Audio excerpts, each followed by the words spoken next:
북이스라엘과 남유다의 여러 왕이 있었습니다. 근데 그 왕들 가운데 하나님의 칭찬을 받았던 왕은 사실 그렇게 많지 않았습니다.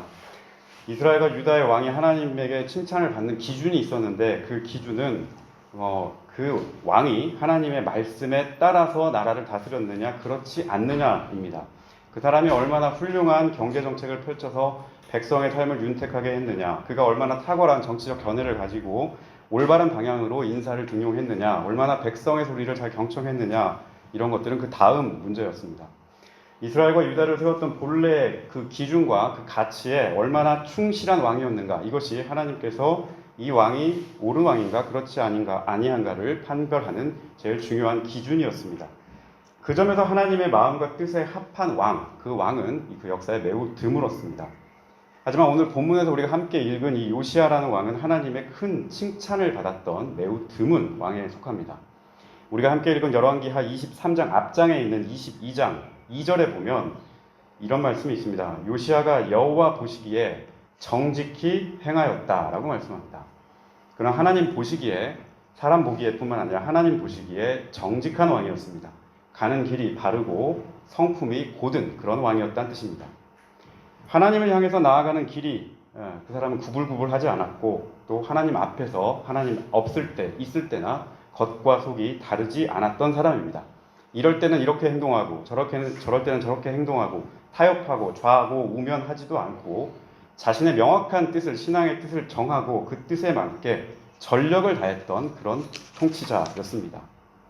요시야가 왕이 되었을 때 남유다의 상황은 굉장히 시대적으로 어려웠습니다. 어려운 시대에 왕이 됐습니다.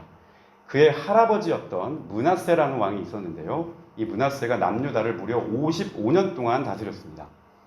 그러나 이 시대 유다는 너무도 타락한 그런 사회를 갖게 됐습니다. 그 타락의 죄상을 일일이 다 나열을 한 성경책을 읽어보면 너무도 그 성경책 자체가 구질구질해 보일 정도로 종교적으로나 영적으로나 생활면으로나 모든 게 다 부패하고 무너졌던 그런 시대였습니다. 반 100년 동안 나라의 신앙과 기강과 풍습과 문화가 극도로 타락했던 시절이었습니다.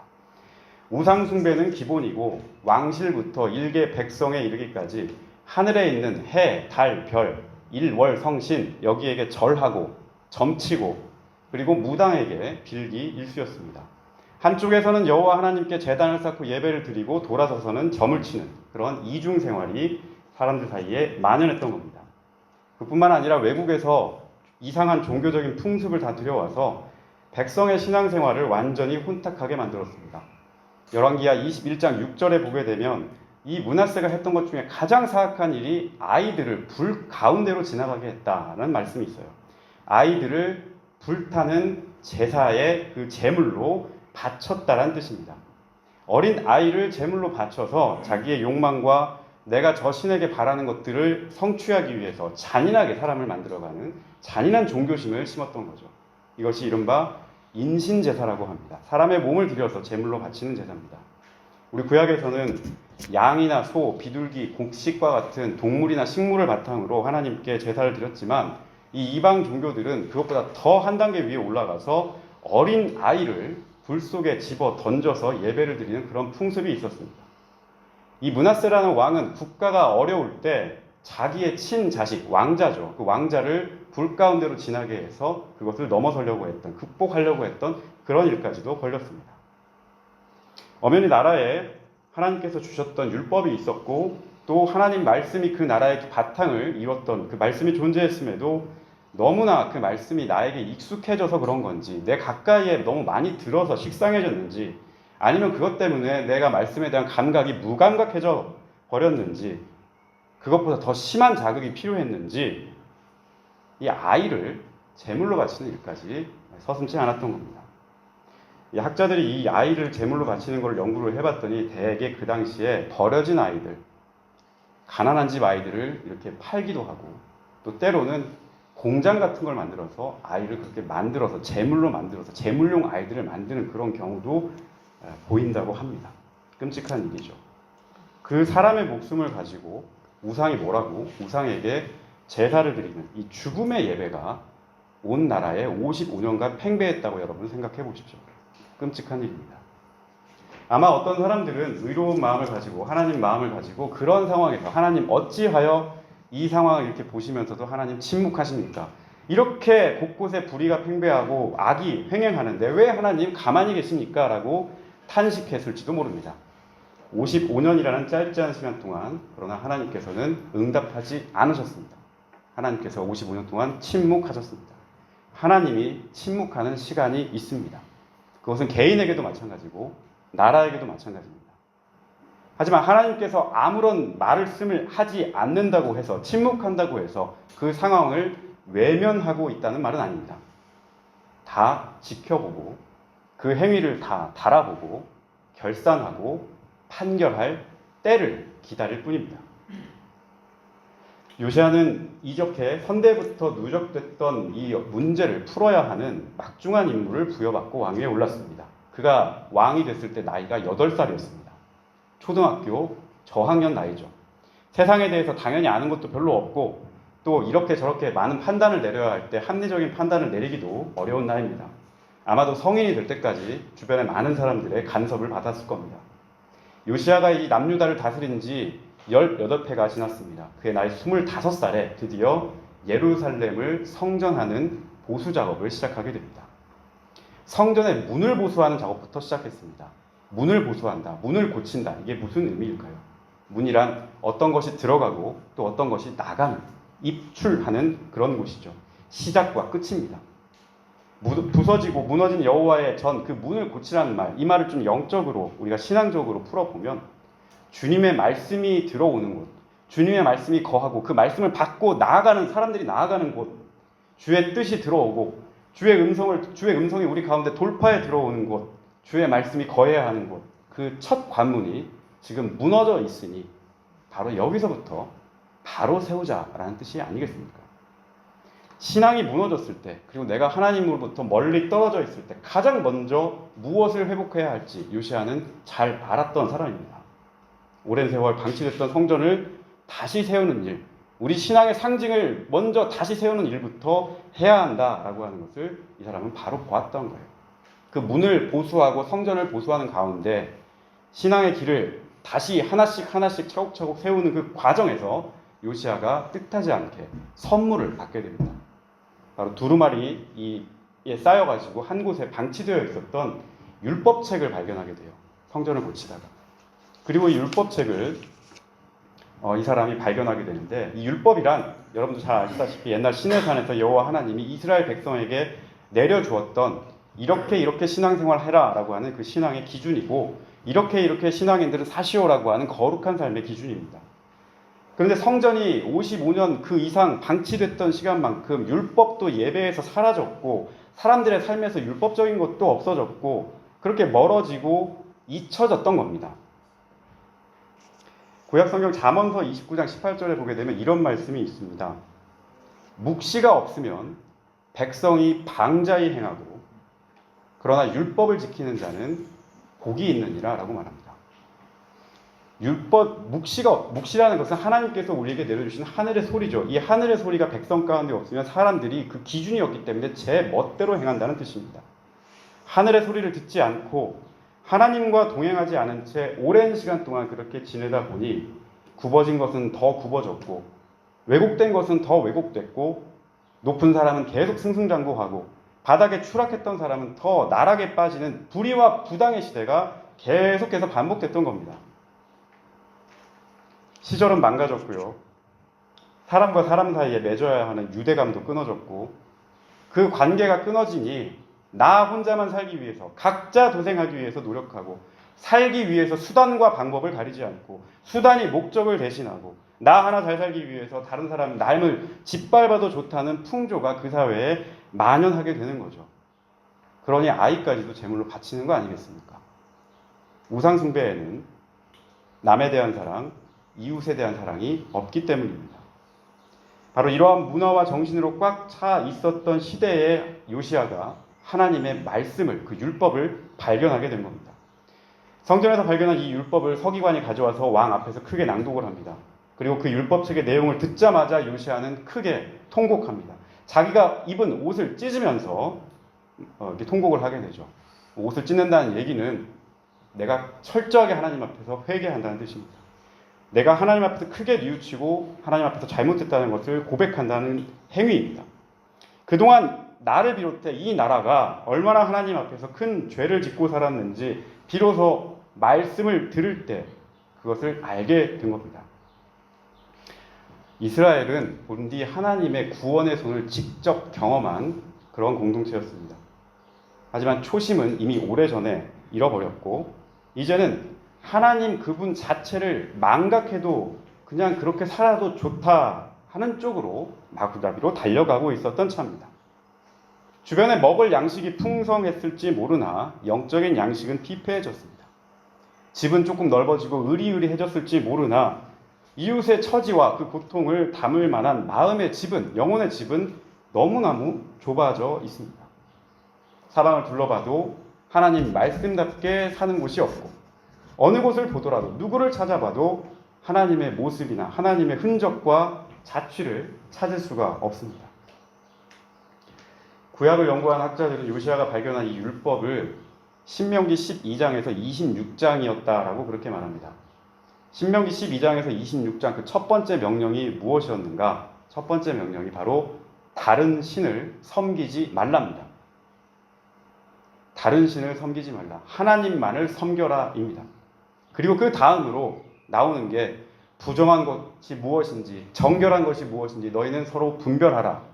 가난한 사람들을 억울하게 대하지 말고 사회에 연약한 사람들을 보듬고 돌보아줘라. 빚이 과하면 그 빚을 면제해 줄 수 있을 정도로 너희들 아량을 베풀고 자비로운 마음으로 이웃을 대해라. 판결을 왜곡하지 마라. 판결을 왜곡해서 공의롭지 않고 정의롭지 않게 판결해서 억울한 사람들을 사회에 만들지 마라. 이것이 신명기 12장부터 26장까지 말씀 내용이었습니다. 요시야 그 당대에 반드시 들어야 했던 말씀이었던 거죠. 하나님 율법에서 멀어져서 불의가 횡행하고 삶에서 하나님의 얼굴이 전혀 드러나지 않았던 시대에 꼭 필요했던 그 말씀이었던 겁니다. 그리고 요시야는 이 말씀을 듣고 비로소 확신했습니다. 그리고 철저하게 개혁의 칼을 빼들었습니다. 신앙을 바꾸지 않고는, 우리가 가는 방향을 바꾸지 않고는 물질주의, 기복주의, 성공주의로 꽉 찬 이 길을, 이 방향을 전환하지 않고는 나나 우리나라나 희망이 없구나, 이 사실을 절절하게 느꼈던 겁니다. 요시야가 가장 먼저 개혁의 칼을 꺼내서 휘둘렀던 분야가 어떤 분야인지 여러분 혹시 아십니까? 예배입니다. 가장 먼저 요시야는 예배를 개혁합니다. 이방 사람들이 가져왔던 모든 예배 요소들을 다 제거하고 예루살렘 성전 안에 여호와 하나님 이외에 다른 것들을 없애기 시작합니다. 바알, 아세라, 1월 성신 등을 위해서 만들었던 용품, 기구, 문양, 상징 이런 것들 모아다 불태워버렸습니다. 마치 우리 예수님께서 성전에 들어가셔서 채찍 막 휘두르시면서 환전상, 그 다음에 판매상 다 내쫓으시면서 내 집은 만민이 기도하는 집이다, 다른 걸로 바꾸지 마라라고 하셨던 그 모습과 같이 요시야도 예배개혁을 가장 먼저 시작했습니다. 개혁의 불꽃이 거기에서 꺼진 게 아닙니다. 그런 당시에 예루살렘 성전에서 드리는 예배만 개혁하고 끝내지 않았어요. 말씀을 보게 되면 요시야가 산당들을 폐했다라고 말합니다. 산당이란 각 지방마다, 각 지역마다 퍼져 있는 조그마한 예배처 같은 곳입니다. 뭐 기도굴 같은 거, 아니면 뭡니까 그 선앙당 같은 거, 그 조그마한 그냥 기도하고 지나가는 거, 이방 그 우상을 섬길 수 있는 그런 자리죠. 그런 각자가 보이지 않는 곳에서 혼자서 그렇게 예배할 수 있는 그 예배 처소까지 개혁의 칼을 꺼냈던 겁니다. 성전에 모여서 예배하는 곳만 이렇게 성결하게 바꾸는 것이 아니라 우리가 돌아가서 살아가는 일상의 그 예배까지도 하나님 말씀으로 되돌아가야 한다. 이것을 강하게 보였던 겁니다. 교회 와서 주여 주여 하고 돌아서서 비나이다 비나이다 하는, 이렇게 앞, 뒤 다르고 투명하지 않고 일관성 없는 이런 신앙, 이것을 철저하게 회개하도록 했던 겁니다. 믿음의 대상을 먼저 회복하고 말씀이 우선하는 삶을 되찾은 뒤에 비로소 우리는 우리의 삶을 바로잡을 수 있었던 겁니다. 이 요시야의 오늘 개혁에서 우리가 무엇을 볼 수 있는가? 가장 먼저 요시야가 예배를 개혁했다, 예배를 회복했다는 이 말씀에서 우리는 무엇을 볼 수 있는가? 예배가 먼저 우리 삶 가운데 회복될 수 있어야겠습니다. 예배가 회복되지 않으면 우리 생활은 바뀌지가 않기 때문입니다. 예배란 여기 나와서 그냥 주기도문 외우고 사도신경 외우고 기도하고 찬양 부르고 성경 말씀 듣고 그리고 뭐 헌금 조금 하고 1시간 있다가 이렇게 돌아가는 그런 세레모니, 의식, 이것만이 예배가 아닙니다. 예배란 우리 삶에서 하나님과 늘 가까이 있고 하나님 말씀과 접촉하고 하나님의 뜻대로 살아가려고 노력하고 기도하고 간구하는 모든 우리의 삶이 하나님 앞에 드리는 예배입니다. 하나님을 삶에 우선하고 살지 않으면 우리 삶이 올바로 갈 수가 없게 됩니다. 마음에 하나님이 안 계시고 그 말씀이 없으니 내 마음에 갈피를 잡을 수도 없고 기준도 사라지고 갈피를 잡을 수 없으니 바른 판단을 내릴 수도 없죠. 바른 판단을 내릴 수가 없으니 불안하죠. 불안하니 기쁨이 사라지죠. 기쁨이 사라지니 넉넉한 마음도 없어지죠. 내 주변의 조건을 아무리 다 바꿔도 그 중심이 회복되지 않은 상태로 아무것도 할 수 없다는 뜻입니다. 그래서 성도 여러분께 권면드립니다. 여러분 가장 먼저 하나님과의 관계부터 회복하십시오. 여러분 가장 먼저 여러분 삶에서 드리는 예배부터 회복하시기 바랍니다. 가장 먼저 구해야 될 것은 하나님의 뜻이고 하나님의 나라고 하나님의 의로우심입니다. 나머지는 그분께서 채우십니다. 오늘 25절에 요시야는 마음을 다하고 뜻을 다하고 힘을 다해 이 일을 했다고 말씀합니다. 25절 말씀 한번 같이 다 읽어보시겠습니다. 25절 시작. 요시야와 같이 마음을 다하며 뜻을 다하며 힘을 다하여 모세의 모든 율법을 따라 여호와께로 돌이킨 왕은 요시야 전에도 없었고 후에도 그와 같은 자가 없었더라. 마음을 다하고 뜻을 다하고 힘을 다하라는 말씀은 본래 신명기 6장 4절 말씀이죠. 이스라엘아 들으라. 우리 하나님 여호와는 오직 한 분이신 여호와시니 너희는 마음을 다하고 뜻을 다하고 힘을 다하여 내 하나님 여호와를 사랑하라. 이 말씀을 가장 충실하게 지켰던 사람 바로 요시야입니다. 신앙의 그 큰 뜻을 바로 잡으려고 했던 사람, 그 사람이 바로 요시야입니다. 요시야는 그 말씀, 하나님께서 원래 백성을 사랑하셔서 주셨던 그 하나님의 마음이 담겨있는 그 말씀, 그 본래의 자리, 원천으로 되돌아가려고 했던 사람입니다. 하나님의 마음을 회복하는 것이 이 나라에 가장 중요하다는 것을 알았던 사람입니다. 회복된 마음으로, 회복된 예배로, 회복된 신앙으로 내 앞에 있는 문제를 해결하겠다는 그 순서를 분명하게 알았던 사람입니다. 성경은 요시야의 수많은 업적을 기록을 했습니다. 하지만 그 업적마다 일일이 요시야가 이래서 잘했다, 이래서 잘했다 그렇게 칭송하지 않았어요. 성경이 그를 칭찬하는 기준은 오직 한 가지였습니다. 여호와께로 그가 돌이켰다. 이거 하나입니다. 그가 여호와께로 돌이켰으니 나머지는 하나님께서 하시는 거죠. 마음을 돌이키고 방향을 돌이키고 얼굴을 돌이키고 하나님 한 분 바라보고 하니 그 나머지는 하나님이 그와 함께 하셔서 했다는 거죠. 여호와를 향하고 있느냐 그렇지 않느냐 이것이 하나님께서 그 사람을 바라보는 기준입니다. 그것은 개인이건 교회건 한 사회건 국가건 하나님이 요구하는 기준은 단 하나입니다. 하나님을 향해 살고 있느냐 하나님을 그 중심에 두고 사느냐. 사랑하는 성도 여러분, 오늘 신앙생활에 우리가 좀 명심해야 될 그 부분이 있습니다. 신앙생활에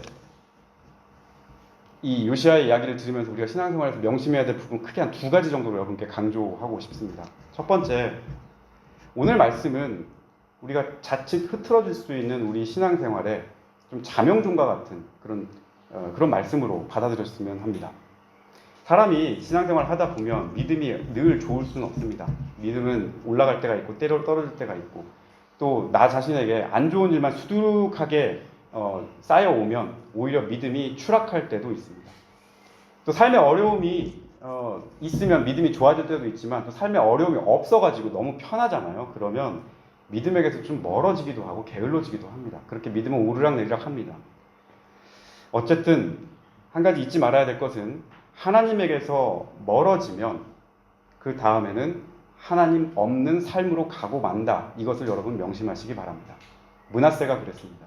하나님에게서 멀어지고 그 시간이 누적돼서 50년, 60년 그렇게 누적되니 아예 하나님이 누군지를 모르고서 살아간다.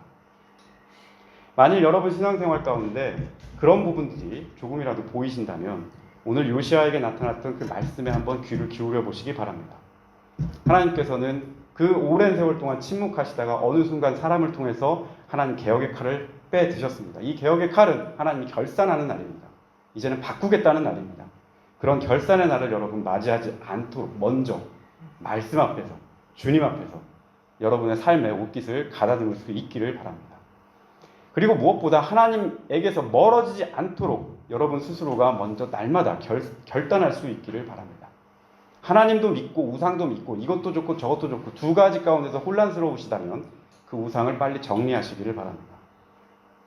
하나님 외에 의존하고 또 하나님 외에 기대하고 하나님 외에 다른 것에 바랐던 모든 사술이나 요행 이런 것으로부터 또 벗어날 수 있기를 바랍니다.